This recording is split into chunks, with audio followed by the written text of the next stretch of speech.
Halo semua, balik lagi bareng gue Fian Rafe. Dan seperti biasa kali ini gue bakalan lanjutin alur cerita yang sebelumnya pernah gue upload. Dan tidak terasa gue udah sampai session keempatnya juga ya dari kelanjutan alur cerita Battle Through the Heaven ini. Tanpa banyak basa-basi lagi, yuk kita langsung check this out aja alur ceritanya.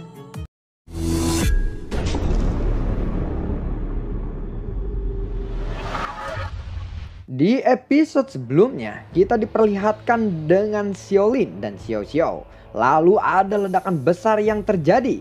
Ledakan itu membuat Xiaolin dan Xiao Xiao memuntahkan seteguk darah. Pada saat yang sama, di Zhongzhou pun tampak telah terdengar suara ini. Namun tampaknya suara ini hanya bisa didengar oleh seseorang minimal berada di level Dozeng. Xiao Ding dan Xiao Li juga terkejut mendengar suara ini. Apakah seseorang dari benua lain telah bisa menerobos benua Doki ini? Tanya dari Xiao Ding. Xiao Li lalu menjawab, tidak mungkin. Sumber Kaisar Qi hanya bisa dikendalikan oleh Xiao Yan saja, ucap dari Xiao Li. Mendengar itu, Xiao Ding pun lalu mengangguk. Suara ini bukan berasal dari benua ini. Tiba-tiba lalu muncul seseorang di sebelah Xiao Li dan Xiao Ding. Ternyata itu adalah Xian. Xian lalu menjawab, kalian tidak perlu terlalu sopan kepadaku, ucap dari Xian. Tiba-tiba lubang gelap di langit lalu muncul dan badai di angkasa tiba-tiba mengamuk. Lalu muncul sebuah sosok dari lubang itu. Pada saat yang sama, Xiaolin dan Xiao Xiao pun sedang berada di puncak gunung binatang buas tiba-tiba memuntahkan darah. Sosok itu menatap Xiaolin dan Xiao Xiao. Tubuh mereka berdua lalu terpental, lalu mereka pun memuntahkan darah lagi. Orang-orang Xiao yang melihat itu segera berteriak, Lin Er, Xiao Xiao, ucap dari orang-orang Xiao. Tubuh Xiaolin dan Xiao Xiao gemetaran. Sosok itu lalu berkata, kalian berdua memiliki dua garis keturunan abadi. Apakah kalian keturunan dari orang-orang kuno? Ucap dari sosok itu. Xiao Ding dan Xiao Li bergegas terbang ke langit menatap sosok itu.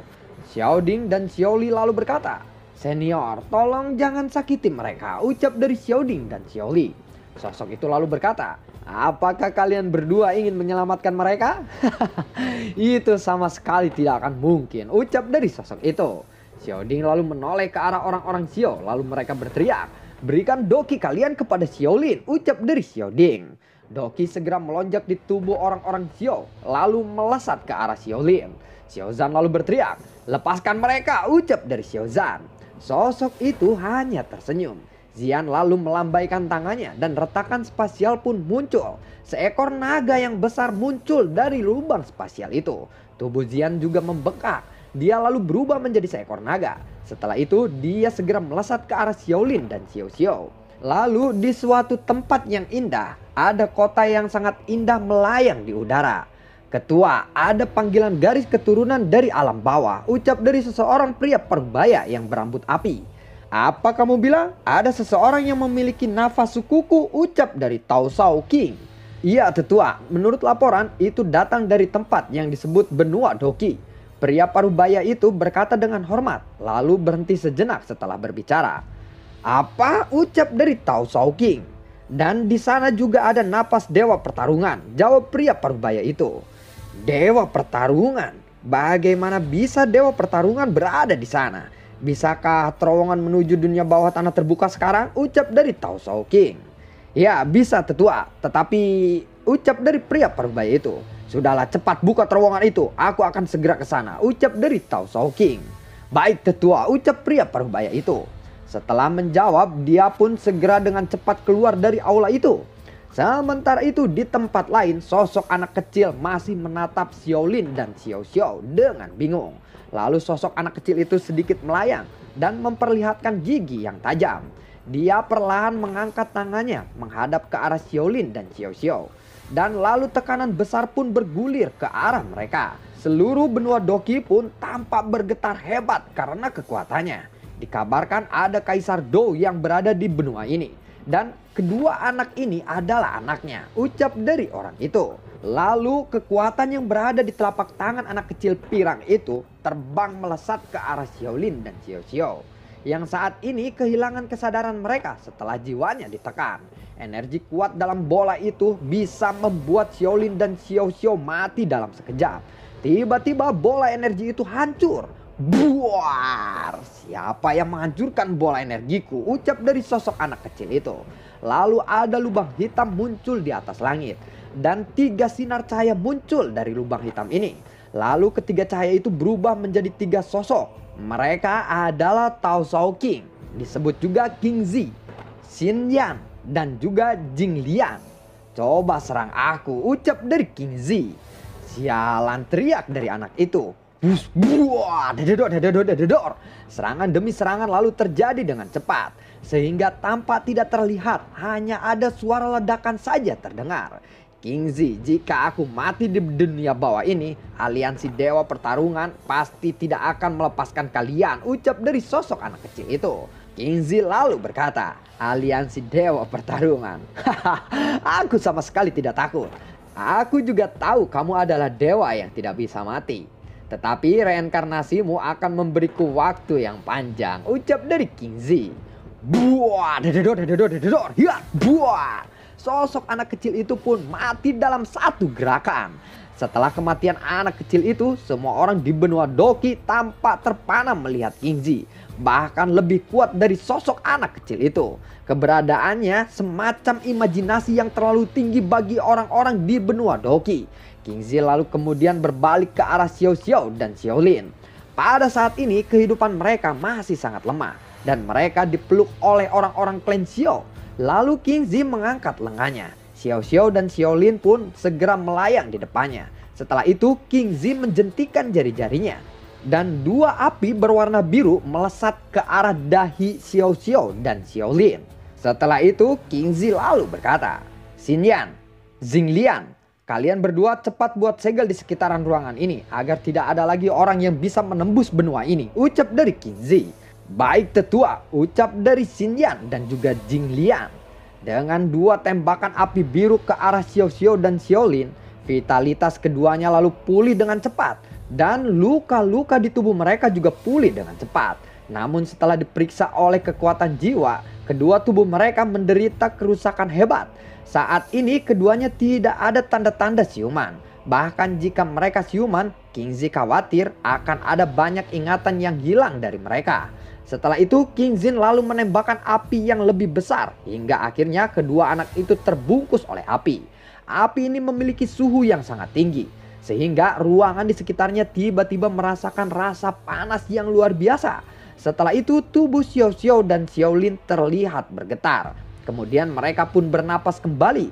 Saat keduanya bernafas, api di sekitaran tubuh mereka menjadi semakin sedikit. Dan keduanya secara bertahap memancarkan aura kehidupan. Sementara itu di benua Kaisar, Xiaoyan dapat merasakan bahwa kedua anaknya sedang dalam bahaya. Termasuk juga Sun Er dan Cailin. Meskipun mereka berada di tempat yang berbeda, mereka dapat merasakan bahwa ada kekuatan yang sangat besar sedang menyerang kedua anaknya. Sementara itu Xiaoyan sangat brutal ingin sekali pergi ke benua Doki. Lalu tiba-tiba suara Zanlao terdengar. Xiaoyan, sudahlah, aku merasakan ada kekuatan dewa pertarungan yang menyelamatkan kedua anakmu, ucap dari Xiao Zhan. Xiaoyan yang mendengar itu dia lalu berkata, apa? Dewa pertarungan? Bukankah itu di atas kaisar pertarungan? Bagaimana mungkin orang seperti itu bisa muncul di benua Doki? Ucap dari Xiaoyan yang kaget. Lalu setelah itu terdengar sebuah suara. Saudara ketiga, tiba-tiba sebuah suara terdengar dan sebuah gas putih perlahan muncul. Dan mengembun menjadi sosok laki-laki tua dengan api hijau di sekitarnya. Melihat itu Xiaoyan dan yang lainnya pun mundur ke belakang. Saudara ketiga, apakah kamu benar-benar saudara ketiga? Ucap dari King Zi sambil memandang Xiaoyan. Ternyata sosok yang muncul itu adalah King Zi. Pada saat King Zi memandang Xiaoyan, Xiaoyan merinding. Tetapi ia merasakan perasaan yang aneh dan inti. Ada seperti hubungan antara dia dengan sosok yang tiba-tiba muncul itu. Tiba-tiba pedang milik Xiaoyan yaitu Tian Huo Huanggu terbang secara otomatis dan melayang di depan Xiaoyan. Lalu sebuah kabut pun melayang keluar dari pedang kuno itu. Dan kabut itu berubah menjadi sosok lelaki tua. Dan itu ternyata adalah Kaisar Tuse. Saudara ketiga, ini benar-benar dirimu. Aku saudara kedua, ucap dari King Zi. Kaisar Tuse lalu berkata, "Hehehe, saudara kedua, ternyata kamu juga sudah mulai tua ya," ucap dari Kaisar Tuse. Saudara ketiga, "Kamu sudah mati," ucap dari Kingzi. Saudara kedua, "Tidak apa-apa, selama sisa rohku masih hidup, itu sudah cukup untukku," ucap dari Kaisar Tuse. Lalu Kaisar kuno Tuse melanjutkan ucapannya, "Saudara kedua, sisa roh ini sangatlah sedikit. Setelah habis, aku akan segera menghilang selamanya di dunia ini. Dua anak yang kamu selamatkan adalah anak-anak junior di belakangku ini. Mereka juga keturunanku. Aku harap saudara kedua bisa merawatnya. Tolong jaga keturunanku," ucap dari Kaisar kuno Tuse. Saat ini sosoknya menjadi lebih lemah dan sepertinya dia tidak bisa menahannya lebih lama lagi. "Saudara ketiga, aku akan berjanji kepadamu bahwa kita masih bersaudara bahkan di kehidupan selanjutnya," ucap dari Kingzi. Kaisar kuno Tuse lalu berkata, "Saudara kedua, aku akan pergi dan sebelumnya aku meminta maaf kepadamu karena telah merepotkanmu kali ini," ucap dari Kaisar kuno Tuse. Dan akhirnya sosoknya pun menghilang. Saat jiwa Kaisar kuno Tuse benar-benar menghilang, mata Kingzi beralih ke Xiaoyan. "Junior, siapa namamu?" tanya dari Kingzi. "Namaku adalah Xiaoyan," ucap dari Xiaoyan. "Xiaoyan, nama yang bagus," ucap dari Dewa Kingzi. "Senior, apakah kedua anakku masih hidup sekarang?" tanya dari Xiaoyan. "Tenang saja, mereka tidak apa-apa. Karena saudara ketiga ingin aku merawat mereka, aku pastikan akan menurutinya," ucap dari Kingzi. Xiaoyan lalu berkata, "Terima kasih banyak senior. Kalau aku boleh tahu, sebenarnya siapakah yang telah menyerang anak-anakku?" ucap dari Xiaoyan. "Dia itu sebenarnya adalah reinkarnasi dari musuh besar saudara ketiga. Karena dia merasakan ada darah saudara ketiga pada anak-anakmu, dia akhirnya menyerang mereka. Itulah alasannya dia menyerang kedua anakmu itu," ucap dari Kingzi. "Baiklah kalau begitu, karena urusan di sini sudah selesai, aku akan pamit kepadamu," ucap dari Kingzi lagi kepada Xiaoyan. Setelah itu sosok Kingzi pun kembali menghilang. Setelah itu Xiaoyan lalu mengabari Sun Er dan Cailin.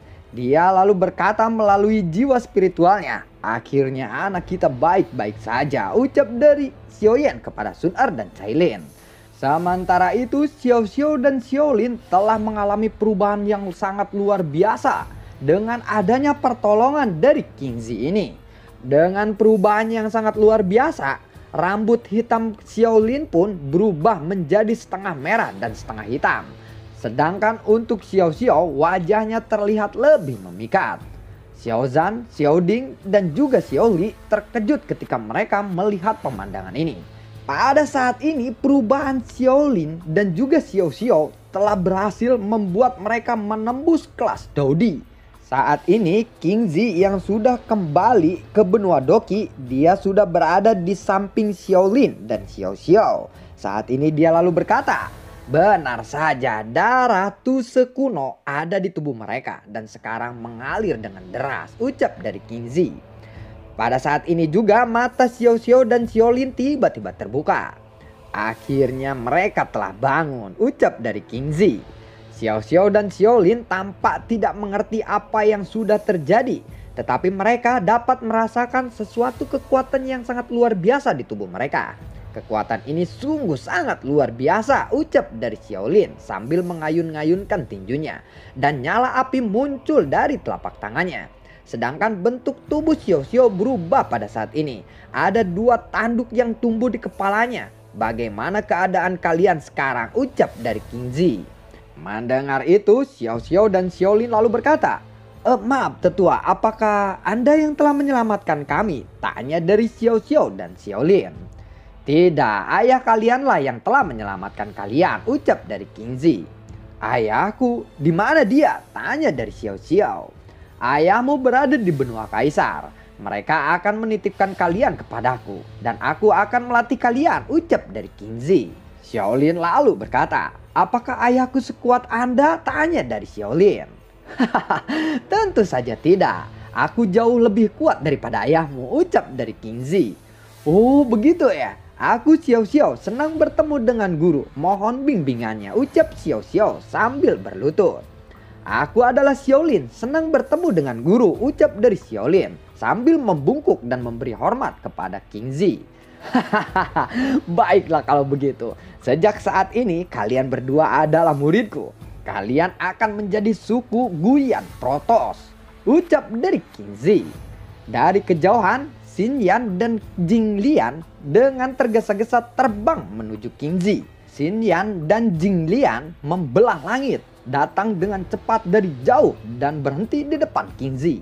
Xin Lian lalu berkata, "Lapor kepala, benua Doki, benua 6 dan 3 samudra telah disegel," ucap dari Jing Lian. Sementara itu Xiaolin saat ini sedang bersama Xiao Xiao. Xiaolin lalu berkata, "Saudari Xiao Xiao, kita telah menembus Daudi. Bisakah kita pergi ke benua Kaisar dan berkumpul dengan ibu dan ayah?" ucap dari Xiaolin. Xiao Xiao lalu berkata, "Tentu saja bisa. Tetapi guru kita tidak akan membiarkan kita pergi ke benua Kaisar," ucap dari Xiao Xiao.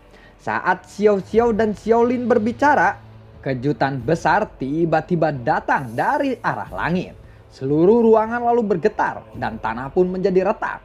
Kemudian cahaya besar muncul dari kejauhan. Ledakan tiba-tiba terdengar. Buar! 9 teratai api pun meledak. Seluruh benua lalu bergetar. Jika kekuatan 9 teratai api langsung mengenai benua Doki pasti akan lenyap dalam sekejap. Xiao Xiao terkejut dan berkata, "Apa yang terjadi?" tanya dari Xiao Xiao. Gelombang panas lalu menyapu seluruh benua. King Zi lalu bergegas ke arah Xiao Xiao dan Xiaolin. King Zi lalu berkata, "Xiao Xiao, Xiaolin, ayo kita pergi. Benua Doki sudah tidak aman lagi," ucap dari King Zi. Semua makhluk di seluruh benua Doki menyadari bahwa tempat di mana mereka tinggal saat ini sedang dalam bahaya. Inilah saatnya untuk berjuang mempertahankan tempat dan tanah kelahiran mereka.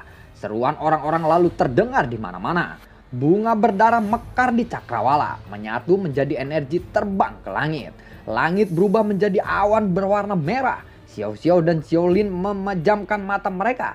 Saat ini semua detail dari benua Doki terungkap dengan jelas di benak mereka. Melihat adegan ini, King Zi tersenyum. Dia tahu bahwa Xiao Xiao dan Xiaolin sudah menjadi muridnya. Xiao Xiao lalu berkata, "Sebaiknya ikuti aku," ucap dari Xiao Xiao. Xiao Xiao segera melesat ke suatu tempat. Di benua ke-6, semua sosok ditangguhkan di langit. Dengan bantuan benua ke-6, langit berwarna darah menjadi lebih luas dan menuju ke benua ke-5. Di atas benua ke-5 ada seseorang laki-laki tua memandangi langit berdarah yang perlahan menyebar dari kejauhan. Orang tua itu adalah satu-satunya kaisar dari benua ke-5. Dia mewakili benua ke-5. Tiba-tiba ada cahaya yang melesat. Cahaya itu adalah Xiao Xiao dan Xiaolin. Saat melihat Xiao Xiao, orang tua itu lalu segera melesat menghadang mereka. Ini adalah perang antara benua Doki dan benua ke-5.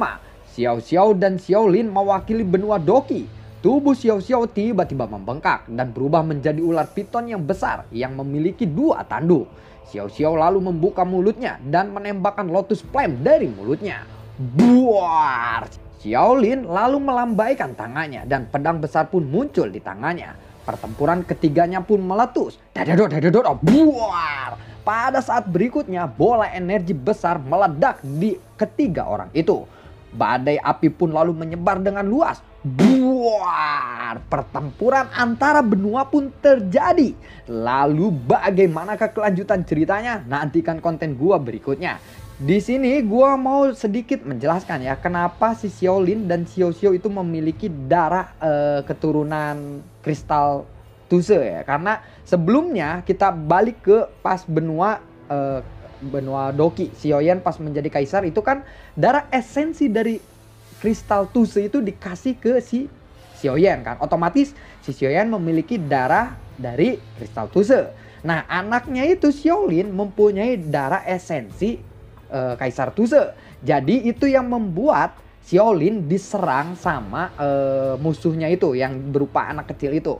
Nah, karena ada di para dewa nih, ini udah para dewa nih, kelasnya para dewa, udah bukan kaisar lagi. Di para dewa itu ngerasain bahwa ada suku mereka gitu, ada seolah-olah mereka bisa merasakan ada esensi darah keturunan dari mereka di dunia bawah, yaitu benua Doki. Nah, akhirnya King Zi turun tuh. ke benua Doki untuk menyelamatkan Xiao Xiao karena melihat sosok Xiao Xiao sama Xiaolin, karena melihat sosok anak kecil yang ternyata itu ada reinkarnasinya musuhnya Kaisar Tuse ratusan ribu tahun atau kapan tahun Jegun, tahun Firaun lagi nyeret-nyeret mobil-mobilan pakai tali rafia, pokoknya udah jauh banget zamannya gitu kan. Nah udah gitu kan balik lagi ke si Xiaoyan. Si Xiaoyan tuh nggak bisa tembus dari benua Kaisar ke benua Doki. Kalau misalkan udah bisa pulang ke benua Doki, tujuan si Xiaoyan udah kelar. Ngehidupin Xiao Xuan udah. Dia naik level udah. Apakah dia ingin menjadi penguasa benua Doki gitu? Benua Kaisar gitu kan. Udah kelar dan bertentangan banget sama di awal. Jadi seseorang Kaisar pengen bisa pergi ke benua Doki atau pindah benua itu harus mempunyai kekuatan dewa, atau seseorang dewa harus mengantarkan dia untuk pulang ke benua Doki atau gimana, nggak tahu, pusing lah di novelnya. Nah makanya si Xiao Xiao sama si Xiaolin itu bisa pergi ke benua di bawahnya karena ada si Kingzi yang bisa membuka teleport yang begitulah, mungkin kayak begitu. Jadi intinya bukan si Xiaoyannya yang ke benua Doki menurut gua, tapi emang ya begitu seperti alur yang di gua ya. Kalau misalkan ada itu ya silahkan yang baca novelnya yang ketangkepnya gimana, karena pasti akan berbeda-beda versi. Tapi yang menurut gua yang ketangkep sama tim gua tuh seperti itu. Itulah yang lama berdiskusi, yang buat lama berdiskusi kayak gitu. Oke, terima kasih semuanya, terima kasih atas dukungannya dan semoga sehat selalu untuk kalian. Nantikan konten gua berikutnya, dan kalau misalkan ada pertanyaan, gue juga masih bingung. Kalau misalkan ada pertanyaan, kalian bisa tulis di bawah atau di komentar di mana ya. Nanti gua untuk komentar-komentar video ini nanti gua siapin deh di komunitas ya. Terima kasih semuanya dan semoga sehat selalu untuk kalian. Gua tidak lupa untuk selalu ucapin terima kasih banyak buat kalian yang sudah mendukung channel ini dari awal hingga saat ini. Dan gua selalu ucapin terima kasih banyak buat kalian yang sudah mensupport channel ini lewat link Saweria di bawah kolom deskripsi. Dan buat kalian yang suka akan alur cerita kelanjutan dari Battle Through the Heaven ini, kalian bisa like, share, dan bagi-bagikan ke teman kalian. Semoga sehat selalu untuk kalian dan sampai jumpa di video gue berikutnya. Assalamualaikum dan dadah.